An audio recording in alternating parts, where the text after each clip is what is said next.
ನಮಸ್ತೆ ಎಲ್ರಿಗೂ. Hello my dear students. Last ಕ್ಲಾಸಲ್ಲಿ ನಾವು 8th ಕ್ಲಾಸ್ ಸೈನ್ಸ್ ಚಾಪ್ಟರ್ 4 ಇದ್ರ ಕಂಬಷನ್ ಆ್ಯಂಡ್ ಫ್ಲೇಮ್, ದಹನ ಮತ್ತು ಜ್ವಾಲೆ. ಕಂಬಷನ್ ಅಂದರೆ ದಹನ, ಫ್ಲೇಮ್ ಅಂದರೆ ಜ್ವಾಲೆ. ಇದರಲ್ಲಿ ಡೈರೆಕ್ಟ್ ಮತ್ತು ಈಸಿ ಕ್ವಶನ್ ಆನ್ಸರ್ಸನ್ನು ಡಿಸ್ಕಸ್ ಮಾಡಿದ್ವಿ. ಇವತ್ತು ನಾವು ಇಂಡೈರೆಕ್ಟ್ ಮತ್ತು ಟ್ವಿಸ್ಟೆಡ್ ಕ್ವಶನ್ ಆ್ಯಂಡ್ ಆನ್ಸರ್ಸನ್ನು ಡಿಸ್ಕಸ್ ಮಾಡೋಣ. ಓಕೆನಾ? See the first question. What fuels are used for running automobiles ಅಂತ ಇದೆ. ಹಾಗಂದರೆ ಅರ್ಥ, ಆಟೋಮೊಬೈಲ್ಗಳನ್ನು ಚಲಾಯಿಸಲು ಯಾವ ಇಂಧನಗಳನ್ನು ಬಳಸಲಾಗುತ್ತದೆ. ಓಕೆ, ಅಂದರೆ ವಾಹನಗಳನ್ನು ಚಲಾಯಿಸೋದಕ್ಕೆ, ರನ್ ಮಾಡೋದಕ್ಕೆ ಯಾವ ಇಂಧನಗಳನ್ನು ಬಳಸಲಾಗುತ್ತೆ ಅಂತ. See the answer.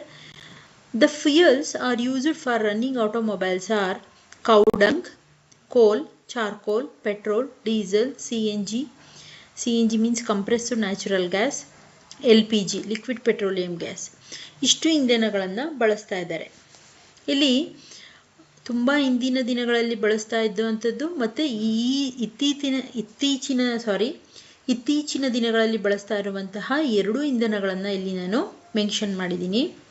ನೋಡಿ, the fuels are used for running automobiles or, ವಾಹನಗಳನ್ನು ಚಲಾಯಿಸಲು ಬಳಸುವಂತಹ ಇಂಧನಗಳು ಯಾವುವು ಎಂದರೆ ಕೌಡಂಗ್ ಅಂದರೆ ಹಸುವಿನ ಸಗಣಿ. ಹಸುವಿನ ಸಗಣಿ ಅಂದರೆ ನಿಮಗೆ ನೆನಪಿರ್ಬೋದು, ಆವಾಗೆಲ್ಲ ನಾವೆಲ್ಲ ಚಿಕ್ಕೋರು ಇರಬೇಕಾದ್ರೆ ಗೋಬರ್ ಗ್ಯಾಸ್ ಅಂತ ಮನೆಯಲ್ಲೇ ಮಾಡ್ಕೊಳ್ತಾ ಇದ್ರು. ಗ್ಯಾಸನ್ನು ಈಗಲೂ ಕೆಲವೊಂದು ಹಳ್ಳಿಗಳಲ್ಲಿದೆ. ಹಸುವಿನ ಸಗಣಿಯನ್ನು ಒಂದು ಹಳ್ಳದಲ್ಲಿ ತುಂಬಿ ಅದರಿಂದ ಮೋಟರಿಂದ ಗ್ಯಾಸ್ ಬರೋದು, ಅದರಿಂದ ಇಂಧನವಾಗಿ ಅದನ್ನು ಮನೆಗಳಲ್ಲಿ ಬಳಸ್ತಾ ಇದ್ರು. ಇಲ್ಲಿ ಅದನ್ನು ಸಹ ಮೆನ್ಷನ್ ಮಾಡಿದ್ದಾರೆ. ತುಂಬ ಹಿಂದಿನ ದಿನಗಳಲ್ಲಿ ವಾಹನಗಳಿಗಾಗಲ್ಲ, ಇದು ಮನೆಯಲ್ಲಿ ಇಂಧನವಾಗಿ ಬಳಸ್ತಾ ಇದ್ರು. ಓಕೆನಾ? ಅದಕ್ಕೆ ಕೌಡಂಗ್ ಅಂತ ಮೆನ್ಷನ್ ಆಗಿದೆ. ಆ್ಯಂಡ್ ಕೋಲ್ ಅಂದರೆ ಏನು? ಸಾಮಾನ್ಯವಾಗಿ ಕಲ್ಲಿದ್ದಲಿನಿಂದನೇ ತಾನೇ ವಾಹನಗಳ ಕಲ್ಲಿದ್ದಲಿನಿಂದ ಎಷ್ಟೊಂದು ಫ್ಯಾಕ್ಟ್ರಿಗಳಲ್ಲಿ ವಾಹನಗಳೆಲ್ಲ ಎಷ್ಟೊಂದು ಮಿಷಿನರಿ ಪದಾರ್ಥಗಳು ಎಲ್ಲ ಮೋಟರು ಎಲ್ಲ ರನ್ ಆಗೋದು ಈ ಕಲ್ಲಿದ್ದಲಿನಿಂದನೇ. ಮತ್ತು ಚಾರ್ಕೋಲ್ ಇದ್ದಿಲಿನೂ ಅಷ್ಟೇ ಎಷ್ಟೊಂದು ಉಪಕರಣಗಳಲ್ಲಿ ಈ ಇದ್ದಿಲನ್ನೇ ಬಳಸ್ತಾರೆ, ಪ್ರಯೋಗಾಲಯಗಳಲ್ಲಿ, ಕೈಗಾರಿಕೆಗಳಲ್ಲೆಲ್ಲ. ಮತ್ತು ಈ ಪೆಟ್ರೋಲು, ಡೀಸೆಲ್ಲು ಸಾಮಾನ್ಯವಾಗಿ ಎಲ್ಲರಿಗೂ ಇವತ್ತಿಗೂ ಗೊತ್ತಿರುವಂಥದ್ದು ವಾಹನಗಳಲ್ಲಿ. ಮತ್ತು CNGಯನ್ನು ವಾಹನಗಳಲ್ಲಿ ಇತ್ತೀಚಿನ ದಿನಗಳಲ್ಲಿ CNGಯನ್ನು ಬಳಸ್ತಾ ಇದ್ದಾರೆ. ಮತ್ತು LPG ಸಿಲಿಂಡರ್ಗಳನ್ನು ವಾಹನಗಳಲ್ಲಿ, ಕಾರ್ಗಳಲ್ಲಿ ಬಳಸ್ತಾರೆ. ಇದಿಷ್ಟು ವಾಹನಗಳಲ್ಲಿ ಇಂಧನವಾಗಿ ಬಳಸುವಂತಹ ವಸ್ತುಗಳು. ಓಕೆನಾ? See the second question. Give example for combustion. ಹಾಗಂದ್ರೆ ಏನರ್ಥ? ದಹನ ಕ್ರಿಯೆಗೆ ಉದಾಹರಣೆಯನ್ನು ಕೊಡಿ ಅಂತ ಇದೆ. ಓಕೆನಾ? See the answer. ಎಕ್ಸಾಂಪಲ್ 1. ಇಲ್ಲಿ 2 ಎಕ್ಸಾಂಪಲ್ಸನ್ನು ಕೊಟ್ಟಿದ್ದೀನಿ. ಓಕೆನಾ? First example, the magnesium burns to form magnesium oxide and produces heat and light. ದಹನ ಕ್ರಿಯೆ ಅಂದರೆ ಒಂದು ವಸ್ತು ಹತ್ತಿ ಉರಿಯೋದಕ್ಕೆ ಹೇಗೆ ಹತ್ತಿ ಉರಿಯುತ್ತೆ ಅನ್ನೋದಕ್ಕೆ ಉದಾಹರಣೆ ಕೊಡಿ ಅಂತ. ಇಲ್ಲಿ ನಾವು ದಿನನಿತ್ಯದಲ್ಲಿ ಗಮನಿಸಿರ್ತೀವಿ, ಒಂದು ಪೇಪರ್ ಹತ್ಕೊಂಡು ಉರಿದೋಗುತ್ತೆ, ಅಥವಾ ಗಂಧು ಕಡ್ಡಿ ಹತ್ತಿ ಉರಿಯುತ್ತೆ, ಮತ್ತು ನಾವು ಬಟ್ಟೆಗಳೇನಾರು ಸುಟ್ಟೋದ್ರೆ ಅದು, ಅಥವಾ ಒಣಗಿದ ಎಲೆಗಳಿರ್ಬೋದು. ಆಮೇಲೆ ನಾವು ಈಗಿನ ದಿನಗಳಲ್ಲಿ ಗೀಸರು ಅದೆಲ್ಲ ಬಂದಿದೆ. ಹಳೆ ಕಾಲದಲ್ಲಿ ತೆಂಗಿನ ಮೊಟ್ಟೆಯನ್ನು, ಚಿಪ್ಪನ್ನು ಅದನ್ನು ಒಲೆಗೆ ಹಾಕಿ ಬಿಸಿ ಮಾಡ್ತಾಯಿರೋ, ಅದು ಹತ್ತಿ ಉರಿತಾ ಇತ್ತು. ತುಂಬ ವಸ್ತುಗಳು ನಾವು ನೇರವಾಗಿ ನೋಡಿದ್ದೀವಿ. ಆದರೆ ಇಲ್ಲಿ ನಾನು ಲ್ಯಾಬೊರೇಟರಿಯ ವಿಧಾನದಲ್ಲಿ ಉದಾಹರಣೆಯನ್ನು ಕೊಟ್ಟಿದ್ದೀನಿ. ನೀವು ಇದನ್ನು ಲಾಸ್ಟ್ ಕ್ಲಾಸಲ್ಲಿ ನಾನು ತೋರಿಸಿದ್ದೆ ಎಕ್ಸಾಂಪಲ್ಲು. ಮೆಗ್ನೀಷಿಯಮ್ಮು ವೈರನ್ನು ಬೆಂಕಿಗೆ ತಾಗಿಸಿದ್ರೆ ಅದು ಹತ್ಕೊಂಡು ಉರಿಯುತ್ತೆ. ಉರಿದ ತಕ್ಷಣ ಅದು ಬೆಳಕು ಮತ್ತು ಶಾಖ ಎರಡನ್ನೂ ಹೊರಸೂಸುತ್ತೆ. ಅದನ್ನೇ ಇಲ್ಲಿ ಹೇಳಿರೋದು. Magnesium burns to form magnesium oxide and produces heat and light. ಇಲ್ಲಿ ನೀವು ಒಂದನ್ನು ಅರ್ಥ ಮಾಡ್ಕೋಬೇಕು. ನಾನು ಲಾಸ್ಟ್ ಕ್ಲಾಸಲ್ಲೇ ಹೇಳಿದ್ದೆ, ಯಾವುದೇ ವಸ್ತು ಹತ್ತಿ ಉರಿಯೋದಕ್ಕೆ ಯಾವುದರ ಸಹಾಯ ಬೇಕು? ಆಕ್ಸಿಜನ್ನ ಸಹಾಯ ಬೇಕು. ಒಂದು ವಸ್ತು ಉರಿಯುತ್ತೆ ಹತ್ತಿ ಅಂದರೆ ಅದಕ್ಕೆ ಆಕ್ಸಿಜನ್ ಸಹಾಯ ಬೇಕೇ ಬೇಕು. ಆ ವಸ್ತು ಹತ್ತಿ ಉರಿಯೋದಿಲ್ಲ ಅಥವಾ ಅದನ್ನು ಸ್ಟಾಪ್ ಮಾಡಬೇಕು ಅಂದರೆ ಅದಕ್ಕೆ ಕಾರ್ಬನ್ ಡೈಆಕ್ಸೈಡ್ನ ಸಹಾಯ ಬೇಕು. ಇದೆರಡೂ ನೀವು ಗಮನದಲ್ಲಿಟ್ಕೋಬೇಕು. ಅದಕ್ಕೆ ಉದಾಹರಣೆ, ಮೆಗ್ನೀಷಿಯಂ ವೈರನ್ನು, ತಂತಿಯನ್ನು ನಾವು ಸುಟ್ಟರೆ ಅದು it produces heat and light, ಶಾಖ ಮತ್ತು ಬೆಳಕನ್ನು ಹೊರಸೂಸುತ್ತೆ. ಓಕೆನಾ? ಅದನ್ನು ರಾಸಾಯನಿಕವಾಗಿ ಇಲ್ಲಿ ನಾನು ಈಕ್ವೇಷನ್ ಮುಖಾಂತರ, ಸಮೀಕರಣದ ಮುಖಾಂತರ ನಿಮಗೆ ಬರೆದು ತೋರಿಸಿದ್ದೀನಿ. ಮೆಗ್ನೀಷಿಯಮ್ದು ರಾಸಾಯನಿಕ ಅಣುಸೂತ್ರ Mg ಪ್ಲಸ್ ಆಕ್ಸಿಜನ್ದು O2, ಅದನ್ನು ಬಿಸಿ ಮಾಡಿದ್ರೆ ಈಟ್ 2MgO ಅಂದರೆ ಮೆಗ್ನೀಷಿಯಂ ಆಕ್ಸೈಡ್ MgO ದೊರಕುತ್ತೆ ನಮಗೆ. ಓಕೆನಾ? See the second example. Example 2. The coal 2 burns in air producing carbon dioxide, heat and light. ಕೋಲ್ ಅಂದ್ರೇನು? ಕಲ್ಲಿದ್ದಲು. ಓಕೆನಾ? ಕಲ್ಲಿದ್ದಲಿನ ತುಂಬ ಹೊತ್ತು ಏನು ಮಾಡಬೇಕು? ಉರಿಸ್ಬೇಕು. ಅದು ಸ್ವಲ್ಪ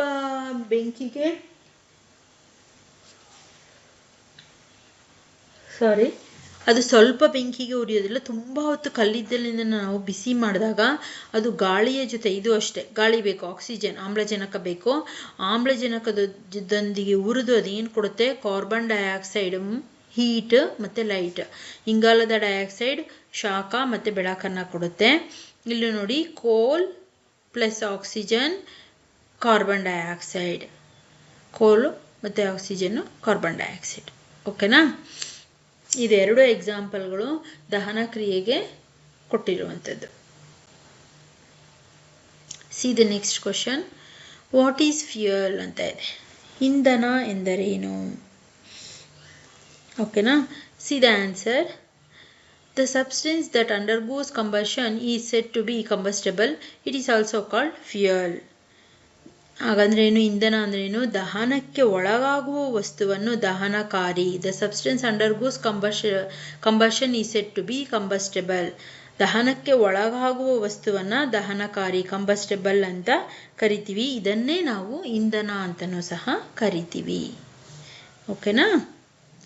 next go for fourth question. See the fourth question. Why air is important for combustion? Give example with experiment. ನಾನು ಆಗಲೇ ಲಾಸ್ಟ್ ಕ್ವಶನಲ್ಲಿ ಹೇಳಿದೆ, ಯಾವುದಾದ್ರೂ ವಸ್ತು ಹತ್ತಿ ಉರಿಯಬೇಕು ಅಂದರೆ ಅದಕ್ಕೆ ಗಾಳಿ ಅಂದರೆ ಆಕ್ಸಿಜನ್ನ ಸಹಾಯ ಬೇಕು ಅಂತ. ಇಲ್ಲ, ಅದನ್ನೇ ಪ್ರಯೋಗದ ಮುಖಾಂತರ ತಿಳಿಸೋದಕ್ಕೆ ಹೋಗ್ತಾ ಇದ್ದೀವಿ ನಾವು. ಇಲ್ಲ, ಅದೇ ಕ್ವಶನ್ ಕೇಳಿದ್ದಾರೆ. ಏನು ಕ್ವಶನ್ ಅದು? ದಹನ ಕ್ರಿಯೆಗೆ ಗಾಳಿ ಏಕೆ ಮುಖ್ಯ? Why air is important for combustion? Give example with suitable experiment. ಅಂದರೆ ಇದನ್ನು ಉದಾಹರಣೆಯನ್ನು ಕೊಡಿ, ಸೂಕ್ತವಾದ ಪ್ರಯೋಗದೊಂದಿಗೆ ಉದಾಹರಣೆ ಕೊಡಿ ಅಂತ ಕ್ವಶನ್ ಕೇಳಿದ್ದಾರೆ. ಇಲ್ಲಿ ಒಂದು ನಿಮ್ಮ ಟೆಕ್ಸ್ಟ್ ಬುಕ್ಕಲ್ಲೇ ಕೊಟ್ಟಿದ್ದಾರೆ ಎಕ್ಸಾಂಪಲ್ಲು. ಒಂದು ವಸ್ತು ಹತ್ತಿ ಉರಿಯೋದಕ್ಕೆ ಆಕ್ಸಿಜನ್ ಎಷ್ಟು ಇಂಪಾರ್ಟೆಂಟ್, ಆಮ್ಲಜನಕ ಎಷ್ಟು ಮುಖ್ಯ ಅನ್ನೋದನ್ನು ಪ್ರಯೋಗದ ಮುಖಾಂತರ ತಿಳಿಸಿದ್ದಾರೆ. ಅದನ್ನೇ ನಾನಿಲ್ಲಿ ಎಕ್ಸ್ಪ್ಲೈನ್ ಮಾಡ್ತೀನಿ ನೋಡಿ. Caution, be careful while handling burning candle. ನೀವು ಕ್ಯಾಂಡಲನ್ನು, ಮೇಣದ ಬತ್ತಿಯನ್ನು ಉರಿಸ್ಬೇಕಾದ್ರೆ ಸ್ವಲ್ಪ ಕೇರ್ಫುಲ್ ಆಗಿರಿ, ಜಾಗರೂಕತೆಯಿಂದ ನಿರ್ವಹಿಸಿ ಅಂತ ಹೇಳ್ತಿದ್ದಾರೆ. Fix a lighted candle on a table, put a glass chimney over the candle and rest on a few wooden blocks in such a way that air can enter the chimney. ಇಲ್ಲಿ ಏನು ಹೇಳ್ತಿದ್ದಾರೆ? ಒಂದು ಕ್ಯಾಂಡಲನ್ನು ತೆಗೆದುಕೊಳ್ಳಿ. ಓಕೆನಾ? ಆ ಕ್ಯಾಂಡಲನ್ನು ತೆಗೆದುಕೊಂಡು ಮೇಜಿನ ಮೇಲೆ, ಒಂದು ಟೇಬಲ್ ಮೇಲೆ, ಮರದ ಟೇಬಲ್, ಆ ಟೇಬಲ್ ಮೇಲೆ ಆ ಮೇಣದ ಬತ್ತಿಯನ್ನು ಇರಿಸಿ. ಒಂದು ಮರದ ಪೀಸನ್ನು ತಗೊಳ್ಳಿ, ಅದ್ರ ಮೇಲೆ ಕ್ಯಾಂಡಲನ್ನು ಇರಿಸಿ. ಆಮೇಲೆ ಆ ನಂತರ ಆ ಕ್ಯಾಂಡಲನ್ನು ಹಚ್ಚಿಸಿ, ಬೆಂಕಿ ಪೊಟ್ಟಣದಲ್ಲಿ ಹಚ್ಚಿಸಿದ ನಂತರ ಅದರ ಮೇಲೆ ಒಂದು ಗಾಜಿನ ಲೋಟವನ್ನು ಈ ಥರ ಬೋರ್ಲಾಗಿ ಹಾಕಿ, ಅಂದರೆ ಉಲ್ಟಾ ಅದರ ಮೇಲೆ ಹಾಕಿ.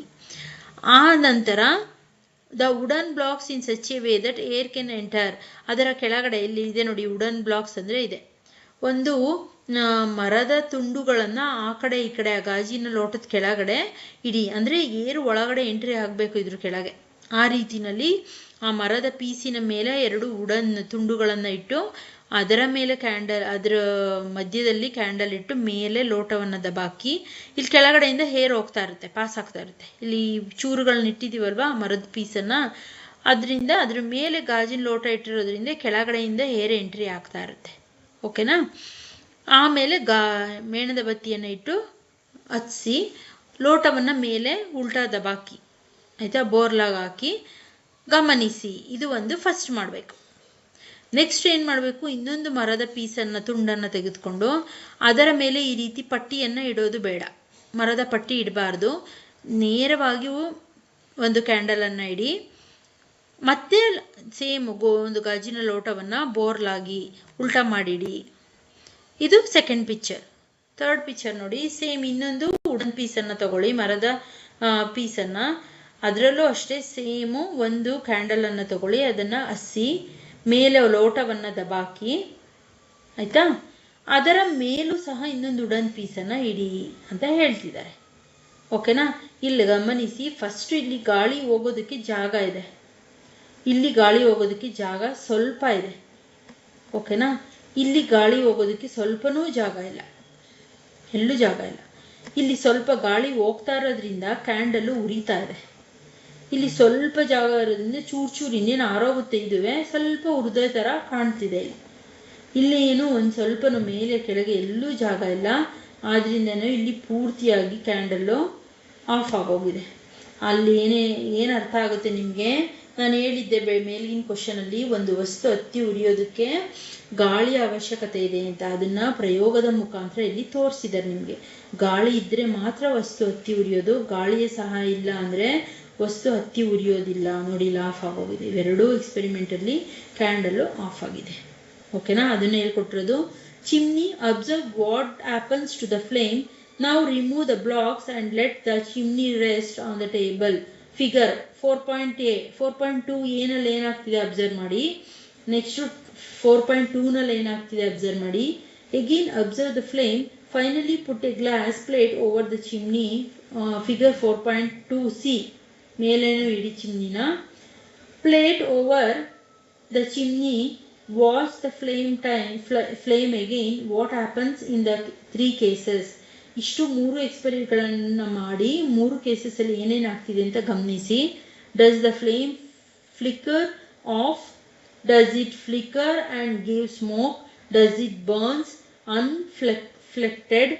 Can you infer anything at all about the role played by air in the process of burning? ಇಲ್ಲಿ ಏನು ಹೇಳ್ತಿದ್ದಾರೆ, ಈ 3 ಈ ಥರ ಇಟ್ಟು ಗಮನಿಸಿ. ಮೊದಲನೇದಲ್ಲಿ ಹತ್ತಿ ಉರಿತಾ ಇದೆ, ಎರಡನೇದಲ್ಲಿ ಸ್ವಲ್ಪ ಆಫ್ ಆಗಿ ಫ್ಲೇಮ್ ಬರ್ತಿದೆ, ಹೊಗೆ ಬರ್ತಿದೆ, ಮೂರನೇದ್ರಲ್ಲೇನು ಪೂರ್ತಿ ಆರೋಗಿ ಬೆಂಕಿ ಹೊಗೆಯೂ ಸಹ ಬರ್ತಾ ಇಲ್ಲ. ಈ 3 ಫಿಗರಿಂದ ನಿಮಗೆ ಗೊತ್ತಾಗುತ್ತೆ ಏನು ಅಂತ, ಒಂದು ವಸ್ತು ಹತ್ತಿ ಉರಿಯೋದಕ್ಕೆ ಗಾಳಿಯ ಅವಶ್ಯಕತೆ ಇದೆ ಅಂತ. ಓಕೆನಾ. We find that for combustion air is necessary. The candle burns freely in We find that combustion air is necessary. The candle burns freely in case of A. When air can enter the chimney from below. ಇದರಿಂದ ನಮಗೆ ಏನು ಗೊತ್ತಾಗುತ್ತೆ, candle ಉರಿಯೋದಕ್ಕೆ ಗಾಳಿಯ ಅವಶ್ಯಕತೆ ಇದೆ. A picture ಏನಲ್ಲೇನು, when air can enter the chimney from below. ಗಾಳಿ ಕೆಳಗಡೆಯಿಂದ ಎಂಟರ್ ಆಗಿದ್ದಕ್ಕೆ ಏನೋ ಅದು ಹತ್ತಿ ಉರಿತಾ ಇದೆ. In case B, when air does not enter the chimney. B ಪಿಕ್ಚರಲ್ಲೇನು ಏರು ಎಂಟರ್ ಆಗ್ತಿಲ್ಲ. The flame flickers and produces smoke. ಅದಕ್ಕೆ ಏನಾಯ್ತದೋ ಆಫ್ ಆಗಿ ಸ್ಮೋಕ್ ಹೊಗೆಯನ್ನು ಹೊರಸೂಸ್ತಿತ್ತು. In case C, the flame finally goes off because of air is not available. C ಪಿಕ್ಚರಲ್ಲಿ ಏನು ಪೂರ್ತಿಯಾಗಿ ಏನಾಗಿದೆ, ಏರು ಹೋಗ್ತಾನೆ ಇಲ್ಲ, ಅದಕ್ಕೋಸ್ಕರ ಪೂರ್ತಿಯಾಗಿ air is not available, it goes of ಅಂದರೆ ಫ್ಲೇಮು ಆಫ್ ಆಗೋಗಿದೆ. ಇದರಿಂದ ಏನು ಗೊತ್ತಾಗುತ್ತೆ, the air is necessary for the combustion ಅಂತ ಗೊತ್ತಾಗುತ್ತೆ. ಓಕೆನಾ, ಇಷ್ಟು ಅರ್ಥ ಆಗಿದೆ ಅನ್ಕೋತೀನಿ. ಪ್ರಯೋಗದ ಮುಖಾಂತರ ಒಂದು ವಸ್ತು ಹತ್ತಿ ಉರಿಯೋದಕ್ಕೆ ಅಥವಾ ದಹನ ಕ್ರಿಯೆಗೆ ಗಾಳಿಯ ಅವಶ್ಯಕತೆ ಇದೆ, ಸ್ಪೆಷಲಿ ಆಮ್ಲಜನಕದ ಅವಶ್ಯಕತೆ ಇದೆ ಅಂತ ನಮಗೆ ಗೊತ್ತಾಯಿತು. ಓಕೆನಾ, ಇದನ್ನು ನೀವು ಮನೆಯಲ್ಲಿ ಮಾಡಿ ನೋಡ್ಬೋದು ಎಕ್ಸ್ಪೆರಿಮೆಂಟನ್ನು. ಆಗ ನಿಮಗೆ ಅನುಭವಕ್ಕೆ ಬರುತ್ತೆ. ಒಂದು ವಸ್ತು ನೀವು ಕ್ಯಾಂಡಲನ್ನು ಆಫ್ ಮಾಡ್ತಿದ್ದೀರಾ ಅಂದರೆ ಅದಕ್ಕೆ ಗಾಳಿಯನ್ನು ಅಡ್ಡಲಾಗಿ ಹಾಕ್ತಿದ್ದೀರಾ ಅಂತ. ನೀವೇ ಎಷ್ಟೊಂದು ಸಲ ಆಫ್ ಮಾಡ್ತೀರಾ ಕ್ಯಾಂಡಲನ್ನು. ಒಂದು ವಸ್ತು ಹತ್ತಿ ಉರಿಯೋದಕ್ಕೆ ಗಾಳಿಯ ಅವಶ್ಯಕತೆ ಇದೆ ಅನ್ನೋದು ಈ ಪ್ರಯೋಗದ ಮುಖಾಂತರ ತಿಳ್ಕೊಂಡ್ವಿ. See for next question, 5th question. How the substances catch fire? Example. Give example ಆಗಬೇಕಿದು, ಸಾರಿ, ಗಿವ್ ಎಕ್ಸಾಂಪಲ್. ಓಕೆ, ಹಾಗಂದ್ರೆ ಏನರ್ಥ ಕನ್ನಡದಲ್ಲಿ? ವಸ್ತುಗಳು ಬೆಂಕಿಯನ್ನು ಹೇಗೆ ಹಿಡಿಯುತ್ತವೆ? How the substances catches fire? ಉದಾಹರಣೆ ಕೊಡಿ. ಅದಕ್ಕೆ ಉದಾಹರಣೆ ಕೊಡಿ. Answer: the different substances catches fire at different temperature. ವಸ್ತುಗಳು ಹೇಗೆ ಬೆಂಕಿ ಹಿಡಿಯುತ್ತೆ? ವಿಭಿನ್ನ ವಸ್ತುಗಳು ವಿಭಿನ್ನ ತಾಪಮಾನದಲ್ಲಿ ಬೆಂಕಿಯನ್ನು ಹಿಡಿಯುತ್ತವೆ. ಹೌದಲ್ವಾ? ಎಲ್ಲ ವಸ್ತುಗಳು ನೀವು ಬೆಂಕಿ ಕಡ್ಡಿ ಗೀರಿ ಬೆಂಕಿಯನ್ನು ಹಚ್ಚಿದ ತಕ್ಷಣ ಹತ್ಕೊಳ್ಳಲ್ಲ. ವಿಭಿನ್ನ ವಸ್ತುಗಳು ವಿಭಿನ್ನ ತಾಪಮಾನದಲ್ಲಿ ಬೆಂಕಿಯನ್ನು ಹತ್ತಿಸಿಕೊಳ್ಳುತ್ತವೆ. ಹೌದಲ್ವಾ? How the catches fire substance ಅಂದರೆ ಆಯಾಯ ತಾಪಮಾನಕ್ಕೆ ತಕ್ಕಂತೆ ಅದು ಬೆಂಕಿಯನ್ನು ಹತ್ತಿಕೊಳ್ಳುತ್ತೆ. ಅದಕ್ಕೆ ಉದಾಹರಣೆ ನೋಡೋಣ. ಉದಾಹರಣೆಯಿಂದ ತುಂಬ ಬೇಗ ಅರ್ಥ ಆಗುತ್ತೆ. Example 1, paper catches fire easily. ಒಂದು ಪೇಪರನ್ನು ತಗೊಂಡು ನೀವು ಬೆಂಕಿ ಕಡ್ಡಿ ಬೆಂಕಿಯನ್ನು ಹಚ್ಚಿದ್ರೆ ಅದು ಬೇಗ ಕ್ಯಾಚ್ ಮಾಡ್ಕೊಳ್ಳುತ್ತೆ, ಫೈರನ್ನು ಹಿಡ್ಕೊಳ್ಳುತ್ತೆ. ಎಕ್ಸಾಂಪಲ್ 2, ಐರನ್ ಕಬ್ಬಿಣ do not catches fire easily. ಹಾಗಂದ್ರೇನು? ಕಬ್ಬಿಣಕ್ಕೆ ಒಂದು ಬೆಂಕಿ ಕಡ್ಡಿ ಗೀರ್ಬಿಟ್ಟು ಕಬ್ಬಿಣದ ಮೇಲೆ ನೀವು ಆ ಬೆಂಕಿಯನ್ನು ಹಾಕಿದ್ರೆ ಅದೇನು ಹತ್ಕೊಳ್ಳಲ್ಲ, ಬಿಸಿಯಾಗುತ್ತಷ್ಟೆ. ಹೌದಲ್ವಾ? ಅದನ್ನೇ ಹೇಳೋದು, ವಿವಿಧ ವಸ್ತುಗಳು ವಿವಿಧ ತಾಪಮಾನಕ್ಕೆ ತಕ್ಕಂತೆ ದಹನ ಕ್ರಿಯೆಯಲ್ಲಿ ಭಾಗವಹಿಸ್ತವೆ. ಓಕೆನಾ? See the next question, 6th question.